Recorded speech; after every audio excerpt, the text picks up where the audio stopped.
नमस्कार दोस्तों। सोचिए, जिस देश को भारत अपना सबसे बड़ा ट्रेड पार्टनर मानता है, वही देश अचानक एक 126% टैक्स ठोक दे।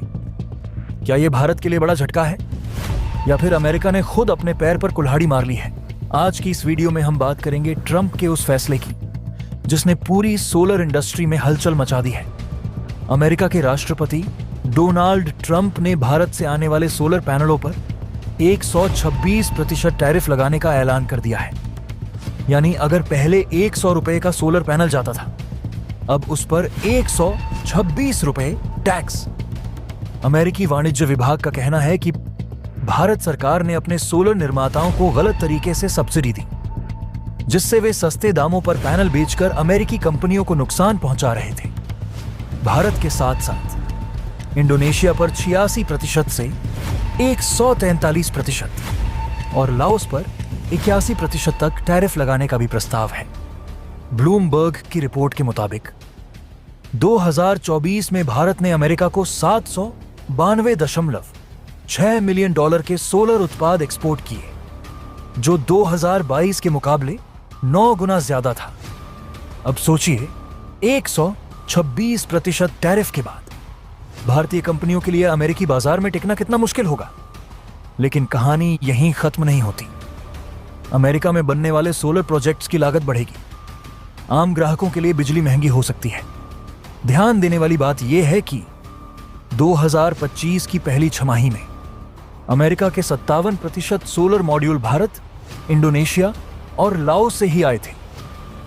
यानी ट्रंप का फैसला भारत को तो झटका देता है, लेकिन अमेरिका को भी नुकसान पहुंचा सकता है। यह टैरिफ अलग क्यों है? यह टैरिफ उन जनरल टैरिफ्स से अलग है जिनके हाल ही में अदालत ने खारिज कर दिया था। उसके बाद ट्रंप पहले ही 10% नया शुल्क लगा चुके हैं। आगे क्या होगा? अमेरिकी सोलर कंपनियों के दबाव में यह जांच शुरू हुई। अंतिम फैसला 6 जुलाई तक आने की उम्मीद है। भारत अमेरिका ट्रेड वार्ता। इस पूरे विवाद के बीच भारत के वाणिज्य मंत्री पीयूष गोयल ने कहा है कि जैसे ही अमेरिका में टैरिफ को लेकर स्थिति साफ होगी, भारत व्यापार वार्ता दोबारा शुरू करेगा। इसी बीच भारत कनाडा FTA पर भी चर्चा तेज है, जहां कनाडा के प्रधानमंत्री मार्क कार्नी 26 फरवरी को भारत आने वाले हैं। नींद में डूबी दुनिया की सुबह तब अचानक सिहर उठी, जब वॉशिंगटन से उठी एक ठंडी सी लेकिन भारी गूंज ने नई दिल्ली तक पहुंचते पहुंचते तूफान का रूप ले लिया। क्योंकि अमेरिका के राष्ट्रपति डोनाल्ड ट्रंप ने एक ऐसे फैसले पर मुहर लगा दी थी जिसने भारत के तेजी से उभरते सोलर उद्योग के पैरों तले जमीन खिसका दी। अमेरिका ने भारत से आयात होने वाले सोलर पैनलों पर शुरुआती तौर पर 126% तक का भारी भरकम टैरिफ लगाने का ऐलान किया, और इस फैसले की खबर जैसे जैसे फैली, वैसे वैसे बोर्डरूम से लेकर फैक्ट्रियों की असेंबली लाइनों तक एक अजीब सी खामोशी पसर गई। क्योंकि यह सिर्फ एक व्यापारिक आंकड़ा नहीं था, बल्कि उन सपनों पर लगा झटका था जो बीते कुछ वर्षों में भारत ने हरित ऊर्जा के मोर्चे पर बुने थे। अमेरिकी वाणिज्य विभाग ने इस फैसले के पीछे तर्क दिया कि भारत सरकार ने अपने घरेलू सोलर निर्माताओं को कथित तौर पर अनुचित सब्सिडी दी, जिससे वे बेहद सस्ती कीमतों पर पैनल बेचने में सक्षम हुए और अमेरिकी कंपनियों को नुकसान उठाना पड़ा। और यहीं से कहानी ने एक नया मोड़ लिया, क्योंकि यह आरोप सिर्फ भारत तक सीमित नहीं रहा। इंडोनेशिया पर 86 से 143% और लाओस पर 81% शुल्क लगाने का प्रस्ताव भी सामने आया, जिससे साफ हो गया कि यह कदम किसी एक देश के खिलाफ नहीं, बल्कि वैश्विक सोलर सप्लाई चेन की पूरी संरचना को हिला देने वाला था। इस फैसले की परतें जैसे जैसे खुलती गईं, वैसे वैसे यह एहसास गहराता गया कि असली लड़ाई सिर्फ टैरिफ की नहीं, बल्कि भविष्य की ऊर्जा पर पकड़ बनाने की है।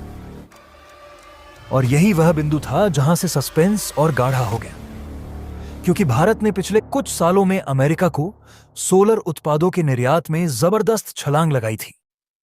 2024 में करीब $792.6 मिलियन, यानी लगभग 6,500 करोड़ रुपए के सोलर उत्पाद अमेरिका भेजे गए, जो 2022 के मुकाबले 9 गुना ज्यादा थे। और यही आंकड़ा शायद वॉशिंगटन के लिए खतरे की घंटी बन गया। ब्लूमबर्ग की रिपोर्ट ने इस फैसले के असर को और गहराई से उजागर किया, यह कहते हुए कि नए टैरिफ के बाद भारतीय सोलर कंपनियों के लिए अमेरिकी बाजार में टिके रहना बेहद मुश्किल हो जाएगा। और यह सुनते ही भारतीय उद्योग जगत में सवालों की बाढ़ आ गई। क्या यह सिर्फ व्यापारिक सुरक्षा का मामला है या फिर अमेरिका की अपनी घरेलू सोलर इंडस्ट्री को दोबारा खड़ा करने की एक सोची समझी रणनीति? इसी बीच अमेरिका के भीतर भी तस्वीर पूरी तरह साफ नहीं थी, क्योंकि वहां के सोलर प्रोजेक्ट डेवलपर्स और आम उपभोक्ताओं के लिए यह फैसला लागत बढ़ाने वाला साबित हो सकता है।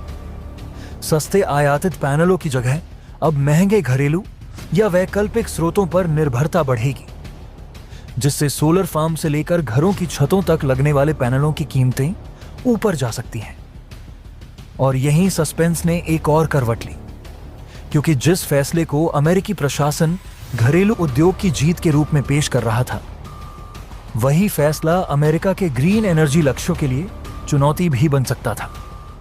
भारत की तरफ देखें तो तस्वीर और भी जटिल थी, क्योंकि सोलर सेक्टर न सिर्फ निर्यात का जरिया बन चुका था, बल्कि रोजगार, निवेश और तकनीकी विकास का भी बड़ा आधार था।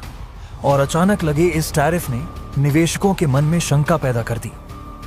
क्या आने वाले समय में अन्य बाजार भी इसी राह पर चलेंगे? क्या भारत की सोलर कंपनियों को अपने विस्तार की रणनीति पर फिर से विचार करना पड़ेगा? कहानी यहीं नहीं रुकी, क्योंकि कूटनीतिक गलियारों में भी हलचल तेज हो गई। व्यापार विशेषज्ञों ने इसे संभावित व्यापार विवाद की शुरुआत बताया। कुछ ने विश्व व्यापार संगठन तक मामला पहुंचने की अटकलें लगाईं, तो कुछ ने इसे ट्रंप प्रशासन की पुरानी अमेरिका फर्स्ट नीति का ही विस्तार माना, जिसमें घरेलू उद्योग को बचाने के लिए आक्रामक कदम उठाने से हिचक नहीं दिखाई जाती।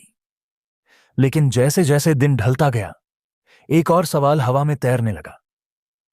क्या यह फैसला स्थायी है या आने वाले महीनों में बातचीत और दबाव के चलते इसमें नरमी आ सकती है? क्योंकि इतिहास गवाह है कि ट्रंप के कई टैरिफ फैसले पहले सख्त दिखे, लेकिन बाद में समझौतों की मेज पर उनका स्वर बदल गया। इस पूरे घटनाक्रम में सबसे दिलचस्प बात यह रही कि सोलर ऊर्जा, जिसे दुनिया भविष्य की उम्मीद मानती है, वही अब वैश्विक व्यापार युद्धों का नया मैदान बन दिख रही थी, जहां हर देश अपने अपने हितों की ढाल लेकर उतर चुका था।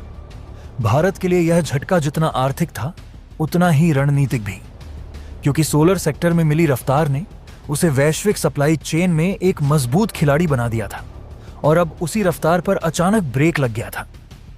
दूसरी ओर अमेरिका के लिए भी यह फैसला दोधारी तलवार जैसा था। एक तरफ घरेलू निर्माताओं को राहत, दूसरी तरफ ग्रीन ट्रांजिशन की राह में संभावित रुकावट। और इसी अनिश्चितता, इसी खामोश टकराव, इसी आने वाले कल की आशंका में इस कहानी का सस्पेंस छिपा था। क्योंकि असली सवाल अब यह नहीं था कि टैरिफ कितना है, बल्कि यह था कि क्या यह कदम वैश्विक सोलर उद्योग की दिशा बदल देगा। क्या भारत और अमेरिका के बीच ऊर्जा सहयोग की कहानी में यह एक अस्थायी अध्याय साबित होगा या फिर किसी लंबे संघर्ष की भूमिका? और जब तक इन सवालों के जवाब सामने नहीं आते, तब तक यह फैसला सिर्फ एक खबर नहीं, बल्कि भविष्य की धड़कनों को तेज कर देने वाला एक अधूरा रहस्य बना रहेगा। अमेरिका के राष्ट्रपति डोनाल्ड ट्रंप द्वारा भारत से आयात होने वाले सोलर पैनलों पर 126% तक का भारी टैरिफ लगाए जाने की खबर ने न केवल भारत अमेरिका व्यापार संबंधों में हलचल मचा दी है, बल्कि वैश्विक सौर ऊर्जा उद्योग, विकासशील देशों की औद्योगिक नीति और संरक्षणवाद बनाम मुक्त व्यापार की बहस को भी एक बार फिर केंद्र में ला खड़ा किया है। यह फैसला ऐसे समय में सामने आया है अब है जब दुनिया जलवायु परिवर्तन से निपटने के लिए नवीकरणीय ऊर्जा की ओर तेजी से बढ़ रही है, और भारत इस क्षेत्र में एक प्रमुख विनिर्माण केंद्र के रूप में उभरने की कोशिश कर रहा है। अमेरिकी प्रशासन का तर्क है कि भारत सरकार ने अपने सोलर पैनल निर्माताओं को अनुचित सब्सिडी प्रदान की, जिसके कारण भारतीय कंपनियां कम कीमत पर उत्पाद निर्यात कर सकीं, और इससे अमेरिकी घरेलू उद्योग को नुकसान पहुंचा। इसी आधार पर संयुक्त राज्य अमेरिका के अमेरिकी वाणिज्य विभाग ने एंटी सब्सिडी और एंटी डंपिंग जांच के बाद यह प्रारंभिक टैरिफ प्रस्तावित किया, जिसे ट्रंप प्रशासन की अमेरिका फर्स्ट नीति का एक और उदाहरण माना जा रहा है। भारत के संदर्भ में यह निर्णय इसीलिए भी महत्वपूर्ण हो जाता है क्योंकि सौर ऊर्जा भारत की ऊर्जा सुरक्षा, रोजगार सृजन और जलवायु लक्ष्यों का एक अहम स्तंभ है। भारत ने बीते एक दशक में सौर ऊर्जा क्षमता में अभूतपूर्व वृद्धि की है और मेक इन इंडिया तथा आत्मनिर्भर भारत जैसी पहलों के तहत घरेलू विनिर्माण को बढ़ावा देने के लिए कई प्रकार की नीतिगत सहायता और प्रोत्साहन योजनाएं लागू की हैं। अमेरिका का आरोप है कि यही प्रोत्साहन अंतर्राष्ट्रीय व्यापार नियमों का उल्लंघन करते हैं, जबकि भारत का पक्ष यह रहा है कि विकासशील देशों को अपनी उभरती हुई उद्योगों की रक्षा और प्रोत्साहन के लिए सीमित सब्सिडी देने का अधिकार है। इस टैरिफ से भारत के उन निर्यातकों पर सीधा असर पड़ सकता है जो अमेरिकी बाजार पर निर्भर हैं, क्योंकि 126% शुल्क के बाद भारतीय सोलर पैनल अमेरिकी बाजार में प्रतिस्पर्धी नहीं रह पाएंगे। इससे न केवल निर्यात में गिरावट आएगी, बल्कि कई परियोजनाएं, निवेश योजनाएं और रोजगार अवसर भी प्रभावित हो सकते हैं। यह फैसला केवल भारत तक सीमित नहीं है। अमेरिका ने इसी जांच के तहत इंडोनेशिया से आयात होने वाले सोलर उत्पादों पर 86 से 143% तक और लाओस से आने वाले उत्पादों पर लगभग 81% शुल्क लगाने का प्रस्ताव दिया है। इससे यह संकेत मिलता है कि अमेरिका एशियाई देशों में उभरते सोलर विनिर्माण केंद्रों को एक सामूहिक चुनौती के रूप में देख रहा है। कई विश्लेषकों का मानना है कि चीन के बाद अब अमेरिका की नजर उन देशों पर है जहां कंपनियां उत्पादन स्थानांतरित कर रही हैं, ताकि पहले से मौजूद चीनी टैरिफ से बचा जा सके। इस दृष्टि से यह कदम वैश्विक आपूर्ति श्रृंखला के पुनर्संयोजन और भू आर्थिक प्रतिस्पर्धा का हिस्सा भी माना जा सकता है। राजनीतिक दृष्टिकोण से देखा जाए तो ट्रंप प्रशासन के दौरान इस तरह के कठोर व्यापारिक फैसले नई बात नहीं थे। ट्रंप ने अपने कार्यकाल में स्टील, एल्यूमिनियम, चीन से आयात होने वाले सैकड़ों उत्पादों और कई अन्य क्षेत्रों में भारी टैरिफ लगाए थे। उनका तर्क हमेशा यही रहा कि अमेरिका को दशकों से अनुचित व्यापार प्रथाओं का शिकार बनाया गया है और घरेलू उद्योगों को बचाने के लिए सख्त कदम उठाना जरूरी है। हालांकि आलोचकों का कहना है कि इस तरह के कदम अंततः अमेरिकी उपभोक्ताओं के लिए कीमतें बढ़ाते हैं और वैश्विक व्यापार व्यवस्था को अस्थिर करते हैं। भारत के मामले में भी यही सवाल उठ रहा है कि क्या यह टैरिफ वास्तव में अमेरिकी सोलर उद्योग को मजबूत करेगा या फिर परियोजनाओं की लागत बढ़ाकर अमेरिका के नवीकरणीय ऊर्जा लक्ष्यों को ही नुकसान पहुंचाएगा। आर्थिक विश्लेषण के स्तर पर यह फैसला कई परतों में असर डालता है। एक ओर भारतीय कंपनियों के लिए अमेरिकी बाजार में प्रवेश लगभग बंद हो जाएगा, दूसरी ओर अमेरिकी डेवलपर्स को सोलर पैनल महंगे दामों पर खरीदने पड़ सकते हैं। इससे अमेरिका में सोलर परियोजनाओं की लागत बढ़ने और परियोजनाओं में देरी होने की आशंका है। कुछ विशेषज्ञों का मानना है कि घरेलू विनिर्माण को बढ़ावा देने के लिए टैरिफ एक अल्पकालिक उपाय हो सकता है, लेकिन लंबे समय में नवाचार, निवेश और प्रतिस्पर्धा के लिए खुले बाजार अधिक फायदेमंद होते हैं। भारत के लिए भी यह एक चेतावनी है कि केवल सब्सिडी पर आधारित निर्यात रणनीति वैश्विक व्यापार विवादों को जन्म दे सकती है और उसे प्रौद्योगिकी उन्नयन, गुणवत्ता सुधार तथा विविध बाजारों की तलाश पर अधिक ध्यान देना होगा। कूटनीतिक स्तर पर यह मुद्दा भारत अमेरिका संबंधों में एक संवेदनशील मोड़ ला सकता है। दोनों देश रणनीतिक साझेदार हैं और रक्षा, प्रौद्योगिकी, ऊर्जा तथा इंडो पैसिफिक क्षेत्र में सहयोग बढ़ाने की बात करते रहे हैं। ऐसे में व्यापार विवादों का बढ़ना रिश्तों में तनाव पैदा कर सकता है। हालांकि यह भी सच है कि भारत और अमेरिका पहले भी विश्व व्यापार संगठन के मंच पर एक दूसरे के खिलाफ मामले लड़ चुके हैं और इसके बावजूद व्यापक संबंध आगे बढ़ते रहे हैं। इसलिए संभावना यही है कि भारत इस टैरिफ को कानूनी और कूटनीतिक दोनों रास्तों से चुनौती देगा, जबकि समानांतर रूप से वैकल्पिक बाजारों और घरेलू मांग को मजबूत करने पर भी काम करेगा। वैश्विक सौर उद्योग के लिए यह घटना एक बड़ा संकेत है कि हरित ऊर्जा भी अब भू राजनीति और संरक्षणवादी नीतियों से अछूती नहीं रही। जिस ऊर्जा को दुनिया के भविष्य के रूप में देखा जा रहा है, वही ऊर्जा अब व्यापार युद्धों का मैदान बनती दिख रही है। विकासशील देशों के लिए चुनौती यह है कि वे कैसे अंतर्राष्ट्रीय नियमों के दायरे में रहते हुए अपने उद्योगों को मजबूत करें, जबकि विकसित देशों के सामने सवाल यह है कि क्या वे जलवायु लक्ष्यों को व्यापारिक हितों से ऊपर रख पाएंगे। भारत के संदर्भ में यह झटका भले ही तात्कालिक रूप से बड़ा लगे, लेकिन दीर्घकाल में यह उसे अपने सोलर क्षेत्र को अधिक आत्मनिर्भर, तकनीकी रूप से उन्नत और वैश्विक रूप से प्रतिस्पर्धी बनाने की दिशा में भी प्रेरित कर सकता है। इस पूरे घटनाक्रम ने एक बार फिर साबित कर दिया है कि वैश्विक अर्थव्यवस्था में कोई भी बड़ा फैसला केवल आर्थिक नहीं होता, उसके राजनीतिक, कूटनीतिक और सामाजिक निहितार्थ भी गहरे होते हैं। और सोलर पैनलों पर लगाया गया यह 126% टैरिफ उसी जटिल वैश्विक वास्तविकता का एक ताजा उदाहरण है। ये टैरिफ अलग इसलिए हैं क्योंकि इनका कानूनी आधार, उद्देश्य और लागू करने की प्रक्रिया उन सामान्य टैरिफ से भिन्न है जिन्हें हाल ही में अमेरिकी अदालत ने खारिज किया था। और इसी बिंदु को समझना पूरे मामले की जड़ तक पहुंचने के लिए जरूरी है। जिन सामान्य टैरिफ को अदालत ने रद्द किया, वे व्यापक और लगभग सार्वभौमिक प्रकृति के थे, जिनका मकसद आयात को समग्र रूप से महंगा बनाकर घरेलू उद्योग को लाभ पहुंचाना था। लेकिन अदालत की राय में उन्हें लागू करने के लिए जिस आपात या कानूनी अधिकार का हवाला दिया गया था, वह पर्याप्त रूप से ठोस नहीं था। इसके विपरीत सोलर मॉड्यूल और उससे जुड़े उत्पादों पर लगाए गए ये विशेष शुल्क एक लक्षित व्यापार जांच के नतीजे हैं, जिनकी शुरुआत अमेरिकी सोलर निर्माता कंपनियों के एक संगठित समूह की शिकायत से हुई थी।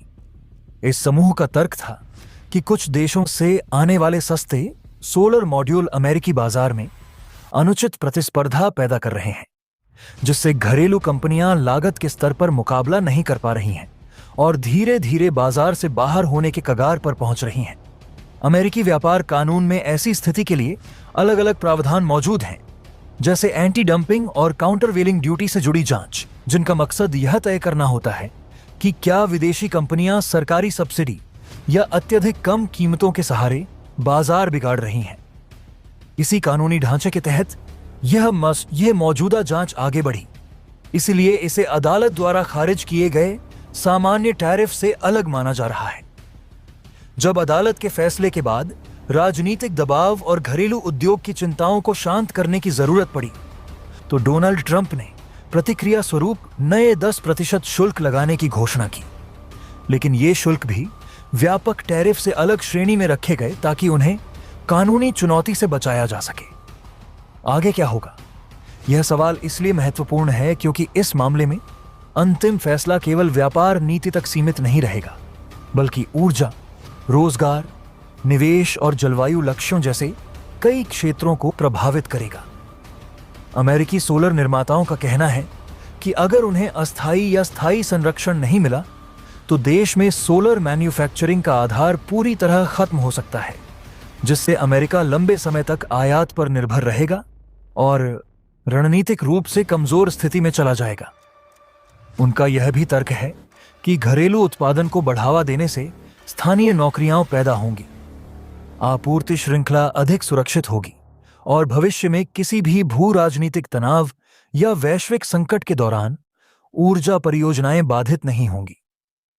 दूसरी ओर सोलर इंस्टॉलेशन कंपनियां, यूटिलिटी प्रदाता और कई ऊर्जा विशेषज्ञ चेतावनी दे रहे हैं कि भारी शुल्क लगने से सोलर मॉड्यूल की कीमतें बढ़ेंगी, परियोजनाओं की लागत बढ़ेगी और कई योजनाएं या तो टल जाएंगी या रद्द करनी पड़ेंगी, जिसका सीधा असर उपभोक्ताओं और स्वच्छ ऊर्जा के विस्तार पर पड़ेगा। ध्यान देने वाली बात यह है कि 2025 की पहली छमाही में संयुक्त राज्य अमेरिका में आने वाले लगभग 57% सोलर मॉड्यूल भारत, इंडोनेशिया और लाओस से आए थे। यानी अमेरिकी सोलर बाजार इन देशों की आपूर्ति पर काफी हद तक निर्भर है।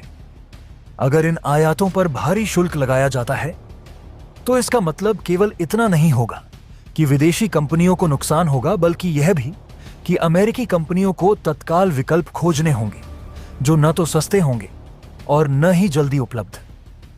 इससे सोलर पैनल की कुल आपूर्ति घट सकती है, कीमतें बढ़ सकती हैं और नवीकरणीय ऊर्जा को लेकर सरकार द्वारा तय किए गए लक्ष्यों को हासिल करना कठिन हो सकता है। इस मामले में 6 जुलाई तक आने वाले अंतिम फैसला इसीलिए निर्णायक माना जा रहा है क्योंकि वह यह तय करेगा कि अमेरिका किस दिशा में आगे बढ़ेगा। क्या वह अल्पकालिक संरक्षण के जरिए घरेलू उद्योग को बचाने की कोशिश करेगा या फिर दीर्घकालिक स्वच्छ ऊर्जा लक्ष्यों को प्राथमिकता देते हुए अपेक्षाकृत सस्ते आयात को स्वीकार करेगा। दोनों ही विकल्पों के अपने फायदे और नुकसान हैं।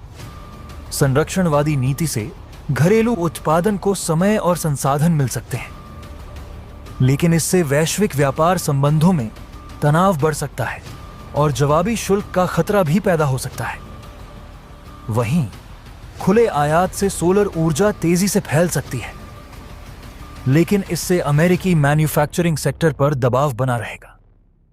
कुल मिलाकर ये टैरिफ इसीलिए अलग हैं क्योंकि वे केवल आर्थिक नहीं बल्कि रणनीतिक, पर्यावरणीय और राजनीतिक फैसलों का हिस्सा हैं, और उनका असर सिर्फ कागजी आंकड़ों तक सीमित नहीं रहेगा, बल्कि आने वाले वर्षों में यह तय करेगा कि अमेरिका अपनी ऊर्जा जरूरतों और औद्योगिक नीति के बीच किस तरह का संतुलन बनाता है। भारत अमेरिका व्यापार वार्ता का पूरा संदर्भ इन दिनों वैश्विक राजनीति, भू अर्थव्यवस्था और बदलते सामरिक समीकरणों के बीच काफी महत्वपूर्ण हो गया है। डोनाल्ड ट्रंप की ओर से टैरिफ और संरक्षणवादी नीतियों को लेकर एक बार फिर सख्त रुख के संकेत सामने आए। ठीक उसी समय भारत सरकार ने भी अपनी रणनीति को बेहद संतुलित और व्यावहारिक अंदाज में आगे बढ़ाने का संकेत दिया। केंद्रीय वाणिज्य एवं उद्योग मंत्री पीयूष गोयल ने स्पष्ट शब्दों में यह कहा कि जैसे ही अमेरिका में टैरिफ से जुड़ी स्थिति और अधिक साफ होगी, भारत अमेरिका के साथ रुकी हुई व्यापार वार्ताओं को दोबारा शुरू करने के लिए तैयार है। और यह बयान न केवल द्विपक्षीय संबंधों के लिहाज से अहम है, बल्कि यह भी दिखाता है कि भारत जल्दबाजी में कोई फैसला लेने के बजाय वैश्विक संकेतों को पढ़कर आगे बढ़ना चाहता है। उन्होंने यह भी रेखांकित किया कि भारत अमेरिका व्यापार संबंध केवल आयात निर्यात तक सीमित नहीं है, बल्कि इनमें निवेश, सेवाएं, डिजिटल व्यापार, बौद्धिक संपदा अधिकार, आपूर्ति श्रृंखला की सुरक्षा और रणनीतिक साझेदारी जैसे कई आयाम शामिल हैं। इसलिए किसी भी अंतरिम या अंतिम समझौते से पहले नीति स्तर पर स्पष्टता बेहद जरूरी है। उल्लेखनीय है कि 22 फरवरी को भारत और अमेरिका ने अपने मुख्य वार्ताकारों की प्रस्तावित बैठक को स्थगित करने का फैसला लिया था, जो वॉशिंगटन में होनी थी और जिसमें अंतरिम व्यापार समझौते के मसौदे को अंतिम रूप दिया जाना था। इस स्थगन ने यह संकेत दिया कि दोनों पक्ष अब भी कुछ संवेदनशील मुद्दों पर साझा सहमति बनाने की प्रक्रिया में हैं, खासकर कृषि उत्पादों, डेयरी सेक्टर, स्टील एल्यूमिनियम पर शुल्क, डिजिटल सेवा कर और वीजा नियमों जैसे मामलों पर। भारत की रणनीति हमेशा से यह रही है कि वह अपने घरेलू उद्योगों, किसानों और छोटे मध्यम उद्यमों के हितों से समझौता किए बिना वैश्विक व्यापार में अपनी हिस्सेदारी बढ़ाए, और इसी कारण अमेरिका जैसे बड़े व्यापारिक साझेदार के साथ बातचीत में भी वह संतुलन बनाए रखना चाहता है। इसी व्यापक परिप्रेक्ष्य में पीयूष गोयल ने एक और अहम घोषणा करते हुए यह बताया कि भारत और कनाडा के बीच मुक्त व्यापार समझौते यानी एफटीए के लिए वार्ता शुरू करने हेतु संदर्भ की शर्तों टीओआर को इस सप्ताह के अंत तक अंतिम रूप दिए जाने की उम्मीद है, जो यह दर्शाता है कि भारत एक तरफ अमेरिका के साथ परिस्थितियों के स्पष्ट होने का इंतजार कर रहा है, वहीं दूसरी ओर वह अन्य विकसित अर्थव्यवस्थाओं के साथ अपने व्यापारिक रिश्तों को तेजी से आगे बढ़ा रहा है। कनाडा के प्रधानमंत्री मार्क कार्नी की 26 फरवरी को होने वाली भारत यात्रा को इसी संदर्भ में बेहद अहम माना जा रहा है, क्योंकि यह दौरा न केवल व्यापार बल्कि स्वच्छ ऊर्जा, खनिज संसाधनों, शिक्षा, स्टार्टअप्स और तकनीकी सहयोग जैसे क्षेत्रों में भी नई संभावनाओं के द्वार खोल सकता है। गोयल ने भरोसा जताया कि जैसे ही TOR को अंतिम रूप दे दिया जाएगा, भारत कनाडा FTA वार्ता औपचारिक रूप से शुरू हो जाएगी और इससे भारतीय निर्यातकों को उत्तरी अमेरिकी बाजार में बेहतर पहुंच मिल सकती है। व्यापक रूप से देखें तो भारत की यह बहुआयामी व्यापार नीति यह संकेत देती है कि वह किसी एक देश या ब्लॉक पर निर्भर रहने के बजाय विविध साझेदारियों के जरिए अपनी आर्थिक स्थिति को मजबूत करना चाहता है। अमेरिका के साथ व्यापार वार्ता में देरी को भी इसी दृष्टि से देखा जाना चाहिए, क्योंकि ट्रंप काल की टैरिफ नीतियों की संभावित वापसी या सख्ती भारत के लिए कई चुनौतियां और अवसर दोनों लेकर आ सकती हैं। उदाहरण के लिए, अगर अमेरिका आयात शुल्क बढ़ाता है तो भारतीय निर्यात प्रभावित हो सकते हैं, लेकिन साथ ही वैश्विक आपूर्ति श्रृंखलाओं के पुनर्संयोजन के दौर में भारत खुद को एक भरोसेमंद विनिर्माण और निवेश गंतव्य के रूप में भी पेश कर सकता है। भारत अमेरिका व्यापार वार्ता के ठहराव का असर केवल द्विपक्षीय आंकड़ों तक सीमित नहीं है, बल्कि इसका प्रभाव वैश्विक व्यापार संगठन, इंडो पैसिफिक रणनीति और बहुपक्षीय व्यापार व्यवस्था पर भी पड़ सकता है। भारत ये अच्छी तरह समझता है कि अमेरिका के साथ मजबूत आर्थिक संबंध उसकी रणनीतिक स्थिति को भी मजबूत करते हैं, लेकिन वह यह भी जानता है कि घरेलू राजनीतिक और आर्थिक हितों की अनदेखी करके किया गया कोई भी समझौता लंबे समय में नुकसानदेह हो सकता है। इसीलिए पीयूष गोयल के बयान में जो स्पष्टता शब्द बार बार उभर कर आता है, वह दरअसल भारत की उसी सोच को दर्शाता है जिसमें तथ्यों, नीतिगत संकेतों और दीर्घकालिक प्रभावों का आकलन करने के बाद ही अगला कदम उठाया जाता है। इस पूरे घटनाक्रम को अगर एक बड़े कैनवस पर देखा जाए तो साफ होता है कि भारत एक ऐसे मोड़ पर खड़ा है जहां उसे एक तरफ वैश्विक संरक्षणवाद की चुनौतियों का सामना करना है, तो दूसरी तरफ मुक्त और निष्पक्ष व्यापार के अवसरों का भी लाभ उठाना है। कनाडा के साथ FTA की पहल, यूरोपीय संघ, ऑस्ट्रेलिया और अन्य देशों के साथ चल रही या पूरी हो चुकी व्यापार वार्ताएं और अमेरिका के साथ सावधानीपूर्वक आगे बढ़ने की रणनीति, ये सभी मिलकर यह दिखाते हैं कि भारत अब केवल प्रतिक्रियात्मक नहीं बल्कि प्रोएक्टिव व्यापार कूटनीति अपना रहा है। आने वाले समय में जैसे जैसे अमेरिका की टैरिफ नीति को लेकर तस्वीर साफ होगी, भारत अमेरिका व्यापार वार्ता के फिर से शुरू होने की संभावना मजबूत होगी और तब यह देखना दिलचस्प होगा कि दोनों देश किस तरह आपसी हितों, वैश्विक दबावों और घरेलू प्राथमिकताओं के बीच संतुलन बनाकर किसी समझौते तक पहुंचते हैं, क्योंकि इस समझौते का असर न केवल दोनों अर्थव्यवस्थाओं पर बल्कि वैश्विक व्यापार व्यवस्था पर भी गहराई से पड़ेगा। सवाल जो सोचने पर मजबूर करे। तो सवाल यह है दोस्तों, क्या यह ट्रंप की अमेरिका फर्स्ट नीति है या फिर भारत पर दबाव बनाने की रणनीति? और क्या इससे ग्लोबल सोलर इंडस्ट्री की दिशा बदल जाएगी? आप क्या सोचते हैं? कमेंट में जरूर बताइए। और ऐसे ही तेज, साफ और दमदार एक्सप्लेनर के लिए वीडियो लाइक करें, चैनल सब्सक्राइब करें। मिलते हैं अगली बड़ी खबर के साथ।